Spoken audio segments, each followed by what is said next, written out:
Hi friends, இன்னைக்கு விநாயகர் சதுர்த்தி ஸ்பெஷலாக விநாயகருக்கு ரொம்ப பிடிச்ச பூரண கொழுக்கட்டை செய்கிறோங்க. இந்த பூரணம் ரொம்ப டேஸ்டியாக இருக்குங்க. நம்ம சேனலில் ஃபஸ்ட் டைம் பார்க்குறவங்க சுவை கோடம் சேனலை சப்ஸ்கிரைப் பண்ணி எங்களுக்கு சப்போர்ட் பண்ணுங்கள். சரி வாங்க வீடியோக்குள்ளே போயிடலாம்.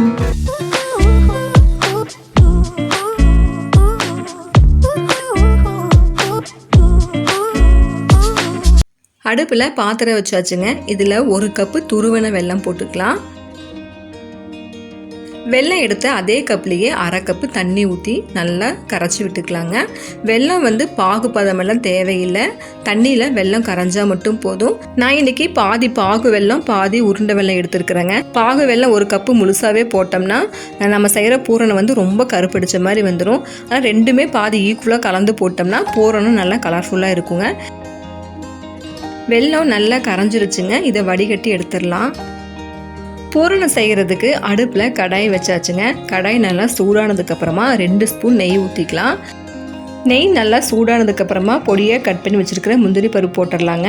இது 3 டேபிள் ஸ்பூன் வரும். இதை போட்டு நல்லா வறுத்துக்கலாம். முந்திரி பருப்புக்கு பொதுவாக நீங்கள் வேர்க்கடலையும் கூட யூஸ் பண்ணிக்கலாம், அதுவும் நல்லா டேஸ்ட்டாக வரும். இப்போ ரொம்பவே செவக்க விட வேண்டாங்க, இந்த மாதிரி வறுத்தோம்னா போதும். இதில் 1 கப்பு துருவன தேங்காய் போட்டு இதையுமே நல்லா மிக்ஸ் பண்ணி விட்டுக்கலாம். தேங்காயும் பாதி அளவு நல்லா வதங்கினா போதுங்க, ரொம்ப செவக்க ஃப்ரை பண்ண வேண்டாம். இப்போ இதில் நம்ம கரைச்சி வச்சுருக்கிற வெல்லத்தை ஊற்றிட்டு நல்லா மிக்ஸ் பண்ணிக்கலாம். வெல்லம் பாதி அளவு சுண்டுற வரைக்கும் நல்லா கை விடாமல் மிக்ஸ் பண்ணிகிட்டே இருக்கணுங்க. வெல்லம் கரெக்டாக சுண்டிருச்சுங்க. இந்த மாதிரி இருக்கும்போது 1 கப்பு வேக வச்ச பாசி பருப்பு போட்டுடலாங்க. போட்டுட்டு நல்லா மிக்ஸ் பண்ணி விட்டுக்கலாம். பருப்போட தேங்காய் வெல்லமெல்லாம் சேர்ந்து சூப்பராக நல்லா சுண்டி வரணுங்க, அந்த அளவுக்கு நல்லா வதக்கிக்கலாம். இப்போ இதில் ஒரே ஒரு பிஞ்சு அளவு உப்பு போட்டு நல்லா மிக்ஸ் பண்ணி விட்டுக்கலாம். பூரணம் 3/4 பதம் ரெடி ஆயிடுச்சுங்க. கடைசியை இறக்கி வைக்க போது மட்டும் 1/2 ஸ்பூன் ஏலக்காய் பொடி போட்டு இதையுமே நல்லா மிக்ஸ் பண்ணி விட்டுக்கலாங்க. 1 ஸ்பூன் நெய் எடுத்து கடாயை சுற்றி அப்படியே ஊற்றி விட்டுட்டு இதையுமே நல்லா மிக்ஸ் பண்ணி விட்டுக்கலாங்க. இந்த மாதிரி செய்யும்போது கடாயில் ஒட்டாமல் நல்லா சுருண்டு திரண்டு அப்படியே வரும். எல்லாத்தையுமே நல்லா மிக்ஸ் பண்ணினதுக்கப்புறமா இந்த பக்குவம் இருக்கும்போது அடுப்பு ஆஃப் பண்ணிவிட்டு கடாய் இறக்கி கீழே வச்சிடலாம். கொழுக்கட்டை மாவு செய்கிறதுக்காக அடுப்பில் பாத்திரம் வச்சுருக்கிறேங்க. இதில் 3 கப்பு தண்ணி ஊற்றிக்கலாம். எந்த கப்பில் அரிசி மாவு அளந்து எடுக்கிறோமோ அதே கப்பில் தாங்க 3 கப்பு தண்ணி ஊற்றணும். 1 கப்பு அளவுக்கு 1.5 கப்பு தண்ணி ஊற்றணும். நான் இன்றைக்கி 2 கப்பு மாவு எடுக்க போகிறேன், அதனால் 3 கப்பு தண்ணி ஊற்றிருக்கேன். தண்ணி இந்த மாதிரி கொதிக்கும் போது 1/2 டீஸ்பூன் அளவு உப்பு போட்டுக்கலாங்க. 1 ஸ்பூன் அளவு நெய் போட்டுக்கலாம். இந்த மாதிரி செய்யும் போது கொழுக்கட்டை ரொம்ப நேரத்துக்கு நல்லா சாஃப்டாக இருக்கும். தண்ணி நல்லா இந்த மாதிரி தலப்புலன்னு கொதிக்கணுங்க. அப்போ 2 கப்பு அரிசி மாவு நான் இன்றைக்கி போட்டுக்கிறேங்க. போட்டுட்டு நல்லா மிக்ஸ் பண்ணி விட்டுக்கலாம். நான் வீட்டில் அரைச்ச மாவுங்க, அதனால் வறுக்கலை. நீங்கள் கடையில் வாங்கின மாவாக இருந்தால் முதலையே கடையில் போட்டு மாவை நல்லா வறுத்ததுக்கு அப்புறமா கொழுக்கட்டைக்கு இந்த மாதிரி மாவு ரெடி பண்ணி வச்சுக்கோங்க. இது ஹோம்மேடாக ப்ரிப்பேர் பண்ண கொழுக்கட்டை மாவுங்க. நீங்கள் இந்த வீடியோ பார்க்காம இருந்தீங்கன்னா டிஸ்கிரிப்ஷன் பாக்ஸில் லிங்க் இருக்குங்க, தேவைப்படுறவங்க கொஞ்சம் செக் பண்ணி பார்த்துக்கோங்க. மாவு கட்டி சேராமல் கைவிடாமல் நல்லா மிக்ஸ் பண்ணிகிட்டே இருக்கணுங்க.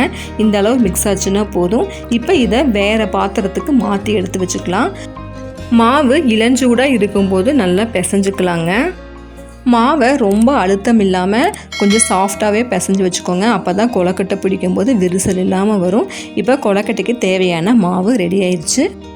இப்போ கொழுக்கட்டை செஞ்சிடலாங்க. அதுக்கு ஃபஸ்ட்டு கொஞ்சமாக தட்டில் எண்ணெய் விட்டுட்டு நல்லா அப்ளை பண்ணி விட்டுக்கோங்க. நம்ம கொழுக்கட்டை மொத்தமாக செஞ்சு வச்சு அதுக்கப்புறம் தான் வேக வைக்க போகிறோம். ஒட்டாமல் இருக்கிறதா தட்டில் எண்ணெய் தேய்க்கிறோம். இருக்கிற மாவுலேருந்து கொஞ்சமாக எடுத்துகிட்டு மீதி இருக்கிற மாவை தட்டு போட்டு மூடி வச்சிடலாங்க, இல்லைன்னா மாவு காஞ்சு போயிடும்.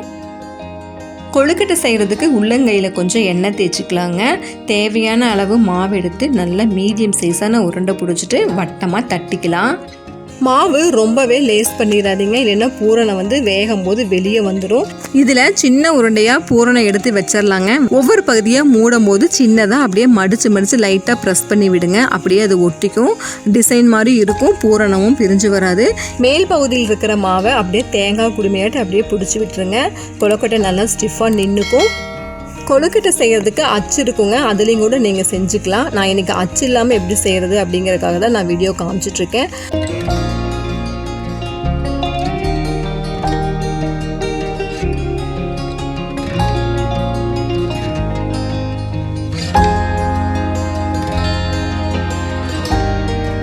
இன்னொரு டிசைன் கொழுக்கட்டை செஞ்சிடலாங்க. அதுக்கு ஒரு வாழை இலை வேணும். இல்லைன்னா ஒரு கெட்டியான பிளாஸ்டிக் கவர் எடுத்துட்டு கொஞ்சமாக எண்ணெய் விட்டுட்டு ஃபுல்லாக அப்ளை பண்ணிக்கலாம். மீடியம் சைஸான உருண்டை எடுத்து நல்லா ஃபுல்லாக தட்டிக்கலாங்க. இந்த மாதிரி வட்டமாக தட்டினதுக்கப்புறமா கொஞ்சமாக சின்ன உருண்டையாக பூரணம் எடுத்து இதையுமே நல்லா வச்சுட்டு ஒரு சைடாக இருக்கிற மாவை அப்படியே திருப்பி போட்டு மாவு ஓரத்தையெல்லாம் அப்படியே ப்ரெஸ் பண்ணி விட்டுருங்க. அப்போதான் வந்து மாவு பிரிஞ்சு வராமல் இருக்கும். இந்த ஓரத்தையெல்லாம் சின்ன சின்ன அப்படியே மடிப்பாக அமுத்தி ப்ரெஸ் பண்ணி விட்டோம்னா இதுவுமே நம்மளுக்கு ஒரு டிசைனாட்டம் வந்துருங்க.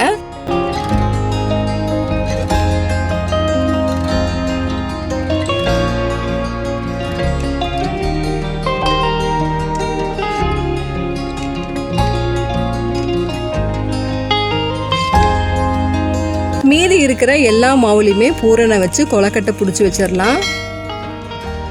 கொழுக்கட்டை எல்லாத்தையும் வேக வச்சிடலாங்க. இட்லி பாத்திரத்தில் தண்ணி ஊற்றி வச்சுட்டு தண்ணி நல்லா கொதி வந்துருச்சு. இப்போ நம்ம பிடிச்சி வச்சிருக்கிற கொழுக்கட்டை எல்லாமே எடுத்து வேக வச்சுக்கலாம். 7லிருந்து 8 நிமிஷம் மட்டும் வேக வச்சுச்சுன்னா போதுங்க. இப்போ கொழுக்கட்டை வெந்துருச்சு. ஓப்பன் பண்ணி கொழுக்கட்டை எல்லாத்தையும் எடுத்துடலாம். இன்றைக்கி நம்ம செஞ்ச பூரண கொழுக்கட்டை ரொம்ப சூப்பராக வந்திருக்குங்க. இந்த வருஷம் விநாயகர் சதுர்த்திக்கு நீங்களும் வீட்டில் ட்ரை பண்ணி பாருங்கள். ரொம்ப சூப்பராக இருக்கும். ஒரு நாள் ஃபுல்லாகவே இந்த கொழுக்கட்டை நல்லா சாஃப்டாக இருக்குங்க. ஸ்டஃபிங் பண்ணியிருக்கிற பூரணம் அவ்வளோ டேஸ்டியாக ஜூஸியாக இருக்குங்க. இந்த வீடியோ பிடிச்சா லைக் பண்ணி ஷேர் பண்ணி கமெண்ட் பண்ணுங்கள். மறக்காமல் சுவை கோடம் சேனலை சப்ஸ்கிரைப் பண்ணிக்கோங்க. எல்லாத்துக்கும் ஹாப்பி விநாயகர் சதுர்த்தி.